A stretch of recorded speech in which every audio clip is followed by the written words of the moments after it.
আপনারা এখানে দেখতে পাচ্ছেন দুটো সার্কিট ব্রেকার রয়েছে, যেগুলো এমসিবি। এখানে দেখতে পাচ্ছেন ডিপি অর্থাৎ ডবল পোলের সার্কিট ব্রেকার, আর এটা সিঙ্গেল পোলের সার্কিট ব্রেকার।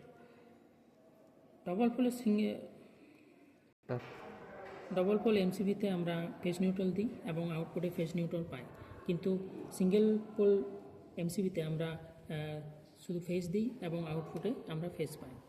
এখানে এমসিবির উপরে দেখতে পাচ্ছেন C16 লেখা আছে। এই 16 কথার অর্থ হলো আমরা যদি 16 অ্যাম্পিয়ারের বেশি কারেন্ট ফলো করি এই এমসিবির ভিতর দিয়ে, তাহলে এমসিবিটি অটোমেটিক অফ হয়ে যায়। আবার এর উপরে দেখতে পাচ্ছেন 10,000 অ্যাম্পিয়ার। এর অর্থ হলো এই এমসিবির ভিতর দিয়ে যদি 10,000 অ্যাম্পিয়ারের বেশি কারেন্ট ফলো করে, তাহলে এই এমসিবিটি নষ্ট হয়ে যাবে। এই এমসিবিটি সাধারণত আমরা বড় বড় মেশিনের ক্ষেত্রে ইউজ করি, যেমন ঘরের পাম্প, মোটর ইত্যাদি। আবার সিঙ্গেল পোল এমসিবিটি এটি আমরা ছোট ছোট যন্ত্রপাতি সুরক্ষার জন্য ইউজ করি, যেমন টিভি, কম্পিউটার, ফ্যান, লাইট ইত্যাদি।